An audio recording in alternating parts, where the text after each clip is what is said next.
The international break normally comes at a bad time because it halts momentum, good feeling, and then when you come back, you have to try and find your rhythm again. But the last one came at a welcome time, and boy, did Newcastle United find their rhythm again last night. They got their mojo back, they had their identity back, and we got a deserved 2-1 victory over Manchester City for the first time since January 2019 under Rafa Benitez, when we won 2-1 in that game with Salomon Rondon and Matt Ritchie's penalty. And it was also Eddie Howe's first league win over Pep Guardiola at the 19th attempt. So let's go through yesterday's massive victory, which hopefully is the catalyst to kickstart our season. Hello everyone, I hope you're all well and you've been enjoying your weekend. It's Sunday and Newcastle United got a massive win over Manchester City yesterday at tea time. What a performance that was from all of the lads. Like, when I go through this post-match review, I'm going to pick out some standout players, but I've got to praise all of them. I just want to say that at the outset of this. All of them really stood up. But yeah, welcome back to the channel. Newcastle United got a 2-1 victory over Manchester City. And like I said, it was our first win against them since January 2019, when I think it was Salomon Rondon kicked it into the ground, and then it was Matt Ritchie's pen. And that was all the way back under Rafa some 6 years and 10 months ago. And it was, as I said, Eddie Howe's first victory over Pep Guardiola in the league at the 19th attempt. His only previous victory, I believe, not even for Bournemouth, it was just the League Cup win for us at home, 1-0 with Isaac 2 seasons ago. But yeah, last night Newcastle United rediscovered their identity, their mojo. They were front foot from the off, they were aggressive, they had courage, and they had lots of heart, because when City equalised, we could have easily folded after recent results. And City normally have that narrative of being such a good team, of when they get one, they can quickly go on and get a second or a third. So for us to respond so quickly to that setback 5 minutes after we opened the scoring, within 2 minutes of their goal, that was excellent. It spoke volumes to all of the players and their character to come out of such a hard game against a team who had previously won 4 Premier League titles in a row and a Champions League. They'd done a treble, and last season was an off for them, obviously with them not winning a trophy under Pep Guardiola. I think that's only the second time it may have happened in his career. And obviously Foden's looking back on form this season, and Erling Haaland's on 36 goals in all competitions for club and country, and it's November. And to stop someone like Erling Haaland, I have to give praise to the centre-backs, Fabian Schär, but especially Malik Chow. What a signing he's been. And a mad stat, I was watching the Geordie journals before, and when they said Newcastle United are top for stopping Erling Haaland from scoring goals, it's only 1 in 6 against him, and that was in the 3-3.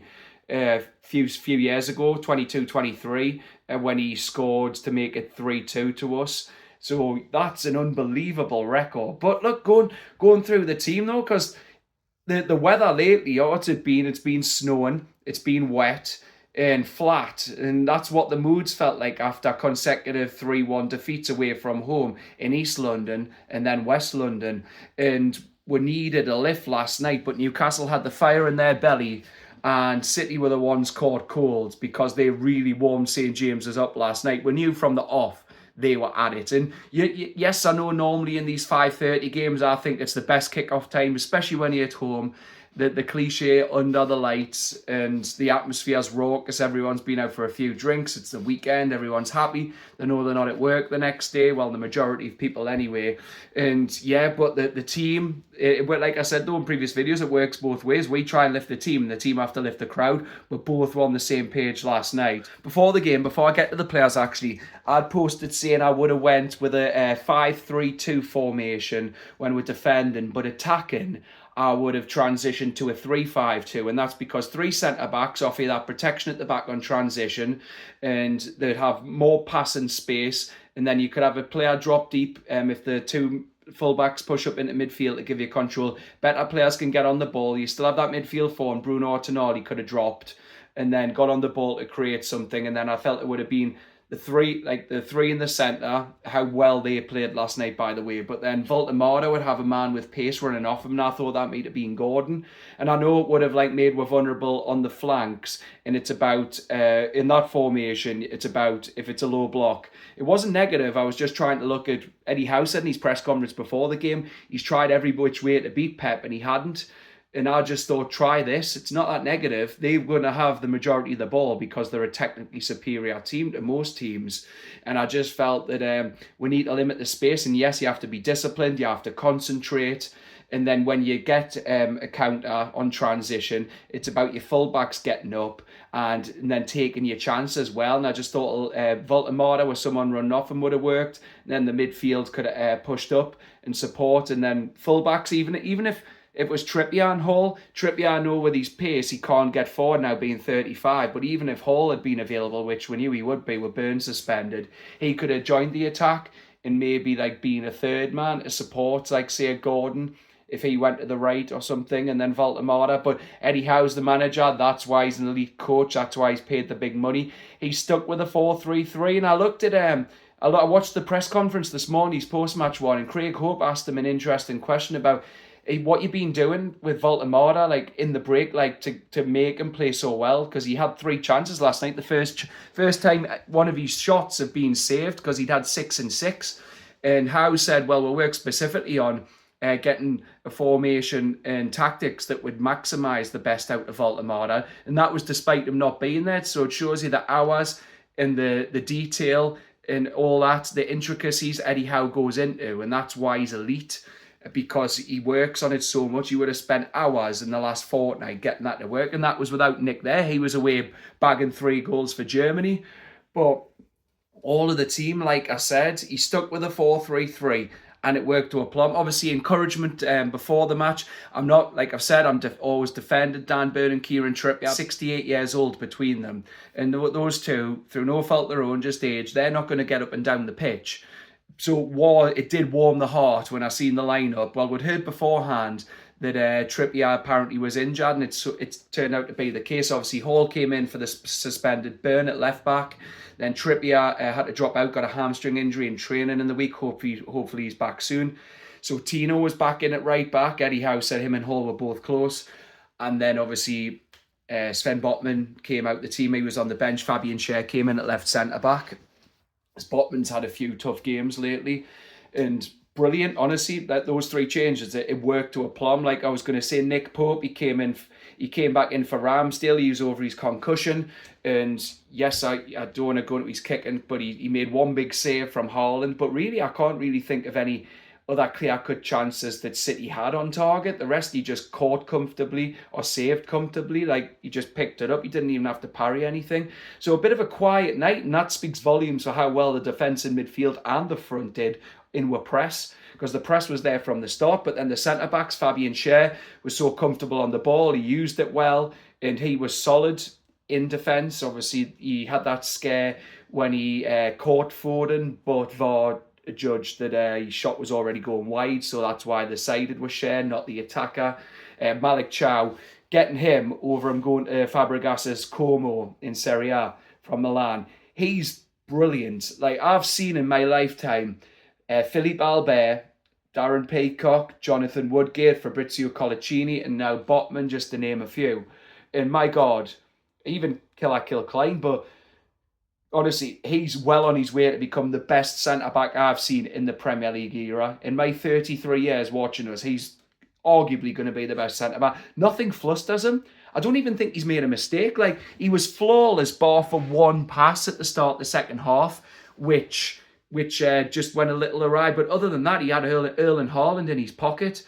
Like I said, O'Reilly pulled it back for Haaland to hit it into Nick Pope's chest in the first half, but then that tackle on him in the box when they were shooting towards the Leazes City in the second half, unbelievable. Then one chance, he won it, and then get it to his man to his left, he done a little flick. I mean, the audaciousness when you've got City players around you of that technical quality to do that. Then it set on the attack. Fullbacks, they made all the difference. They were key to that formation work. And I've said this for weeks. Without them, with 4-3-3 is not the same. Because, like I said, with Trippier and Burn, they can't get forward. So that means the defenders stay back. They've got extra men to double up on your wingers. Then it leaves it to the midfield to press and create and track back, and that gets them fatigued. With those two in the team, they don't need to worry or be anxious about anything going in behind, because they know they've got the engine to get up and down the pitch. Well, 21 and 23, and they're that good. and just seeing them both in there, the team was already higher up. The wingers in Barnes and Murphy were pushed right up, and that meant Voltemada, he could pick and choose when he dropped deep. He wasn't dropping deep so much this time, bit like what he'd done for Germany in the break, but because he said in Germany, like for Werder Bremen and Stuttgart, the strikers are involved more, so that's why he drops deep so much. But that meant Voltemada could get in the box so much more. And then when Tino and Hall are doing the overlaps, that allowed either Barnes to come inside or like the cross for Voltemada's header, give the space for Murphy to whip those crosses in. So those two were fundamental to that formation work. And the midfield three, great first half, and then they dominated the midfield second half. I feel City slightly shaded possession, especially after we got the second and made subs, but they didn't really do anything with it. We were the better team. We still had the better clear-cut chances. And yeah, Joe Linton kicking off at the end. Joe Linton at his best. I think he started on Donnarumma, then their coaching team and Pep. Joe Linton never changed, but he was a beast. Like his press at the start where Foden give it away, and then Barnes had the chance in the first 27 seconds. And then you've got, he was a beast breaking attacks up. Obviously, he got it and then played it to Bruno that led to the interchange for the opener with Barnes. And then Tonali, him and Bruno had been switched. Tonali was actually the 8 and Bruno was the 6. But it worked. I think that caught City out as well. And then Tonali's engine got him across the pitch. He was fundamental to everything in terms of his energy, his press, and keeping things ticking over with his creativity. Bruno was a colossus in the 6. Played everything. He had that freedom to just pass it about at will, like along the midfield and through the lines as well. I mean, that one where it came to Murphy's cross, Bruno had the space to play it out wide to him. And then that one where I think it came Tino, intercepted one of their clearances, played to Voltemada to Bruno, then he'd done that first time ball straight through for Murphy's ball that he squared across and Barnes somehow missed. But yeah, Bruno was excellent and obviously involved in both goals. And then the front three, Murphy, like I said, he had more space to put his cross in. I believe he's one of the best crossers at the club. I've said it before, he can drill it, he can whip it, he can put pace on it, he can hit it low, or he can loft it. Barnes got his 2 goals. Again, he scored the goal at Brentford, didn't he? But like the rest of the team then faded. But he was clinical last night. That first goal, how he got it in the corner against such a big keeper. Because I remember when Donnarumma was here with PSG, thinking he was big, but it looks like he's even bigger now. He's 6 foot, 6 or 7? He's just so imposing in that goal. So Barnes getting in the corner. And then obviously his second goal, he kind of recycled it to Murphy. I'll come to it in more detail, but he got back in the 6-yard box for the second ball when Bruno hit the bar. So Barnes was great. And then, like I said, Voltemada, he didn't score, but he had 3 chances, and you'd rather him be taking the chances than not be there to get them at all. And he wasn't dropping deep as much. He was in the area more, some nice flicks and hold-up play. So I felt through the whole team it worked. And then even the subs who come on, they didn't have to do too much. Botman was there to solidify the defence and see it out. And then fresh legs, Nalanga and Willock. But yeah, it was brilliant. And the game itself, I don't know how it ended goalless at half-time. Because obviously Joe Linton pressed early on, had my identity back, got up, pressed Foden, Barnes. I felt he could have took it in a little bit more. He shot first time from far out, a bit of an easy one for Donnarumma. And then we had the next chance where, like I said, Bruno played it to Murphy. Tino's overlap drew the defender out. It created a little gap. Murphy put the cross in.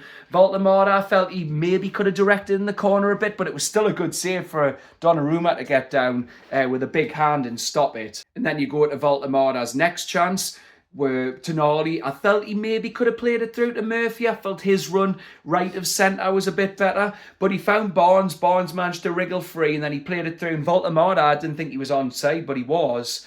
And unfortunately, I think he tried to give the keeper the eyes, but Donnarumma got down well. And then City had their chances. Obviously, Haaland had the one where he hit it straight at Pope's chest. He's been scoring for fun this season, but Pope stood strong, stood his ground. And then Foden's, he shot wide. And then Fabian Schär clipped him, but VAR judged that it was going wide before the contact. So we got VAR on our side there. And then Foden's other chance where it came in, and then he tried to cushion it with his left foot in the corner. Fortunately, it went wide. But yeah, it was a half full of chances. I was going to say it's a chance full of halves. It was a half full of chances, but it somehow ended goalless. And I was thinking, what's the narrative? You know, what City are like? They're going to go through a few gears. Will we come to regret or rue those misses? But we didn't. The second half started similar pace. We were still determined. We were still at it. Same vein, still pressing, right in their faces, full of energy, full of heart. And then we finally got the opener, because I think Voltemara was off when the cross came in first time from the right. And yeah, he was when the Gallagher, which went over. And then it came to the opener. O'Reilly just hooked it back forward. Joe Linton brought it down. Little lay off to Bruno. Bruno took it round his man, played it to Barnes. Barnes held it up and then done a round the corner pass. Bruno, so good at being press resistant, got past his man, and then just as City were closing in and crowding him out, he released it at just the opportune moment. And Barnes, like I said, that lovely finish into the corner against such a big imposing keeper. It's the only place he could have put it, and just the way he side-footed it, just caressed it straight in that corner. When we saw it, like the way it went in, we went nuts. But then City, like they do, this is what I mean with the narrative. They normally come back. Remember the 3-3, we're 3-1 up, and then suddenly it was 3-3 in about 10, 12 minutes. And they equalised within 5 minutes. I believe Ryan Cherky put the cross in, but then it went to the far post. Doku just got a yard on Barnes, put it in. Haaland didn't win the header, but then it came back to Cherky. He took a shot, it deflected. Didn't clear it too well. Tried to block the shot, but then Diaz's shot ended up deflecting, and I think off Share. And then it was 1-1, and you're like, right, this is a tester we're now. Do City go on and get a second or a third, because you know they're capable, they're a very good team, or can we find heart and go again and get a second? And fortunately, it was the latter. And I just knew once we got that second, it was all night. I didn't see we even relinquishing the lead. And it was such a good goal as well. Like, again, Barnes, it's shown his confidence. He deserves to be in the team ahead of Gordon, because Hall lofted it back in the box. Fabian Schär won the second ball, recycled it to, he played it to Barnes. Barnes managed to recycle it, hold the player off, lay it out for Murphy, but then he got back on his bike into the 6-yard box. And then Murphy's cross was great at the back post. You think, will Voltemara try and head it into the far corner? But he directed it back across to Bruno, and Bruno, with every sinew of his body, tried to head that in. But it was unlucky, but who was there? Barnes, like a striker, showing the form and confidence he's in. That's 3 goals in his last 2 games. Was there in the right place at the right time to get it under control, sort his feet, and then just hook it into the back of the net. And it was just bedlam. And even then on, like I said, even with the subs and all of City's possession, they didn't do much. And even when 8 minutes went up, I didn't have the anxiety like I did against Arsenal and Liverpool, thinking, oh, well, we could get a point here against Liverpool and Arsenal, but then they went and got it. But City just, for all their quality, didn't look like getting a goal, like to level it again. And we're seeing it out to the canter. We're very professional. I know we had the chance at the end. I think Willock played it round the corner for Elanga, but it was a very good tackle on him. But yeah, well, identity's back. Well, Mojo's back. It was full of heart, courage, endeavour. And it was great to see the intensity and pressing back right in the faces. A horrible team to play against. Even Murphy at the end, the shithousery, going down Tiny's laces, pretending he had cramp. Hall came off, and it was a worry, but obviously that was cramp. But yeah, fantastic. I know we only moved up to 14th. We're currently level on points with Everton. And they play the Morrow at Old Trafford. We're goal difference is only 1 less than theirs. But that's arguably a bigger game at Hill Dickinson next week than Marseille is. But we're looking to exercise the ghosts on Tuesday at the Velodrome. Because I remember that game poignantly 21 years ago when Drogba destroyed. But all because we're best centre-half before Chow, Woodgate, was missing. So yeah, if we get something there, we're on the verge of the knockouts, but I still believe Everton's a bigger game next week. So I don't want it to be 1 step forward and 2 steps back. We need to win that game at Everton next week, start backing up with home form with an away win and start climbing that table. Because we're only 6 points off the Champions League places, but massive win. And that's it from me for now. Thank you so much for watching. Please like, please comment, please subscribe, and I'll be back with my post-match reaction after the Marseille game on Tuesday. I'll try and post it Tuesday night. If not, I will post it first thing Wednesday morning. But for now, take care. See you in the next one, everyone.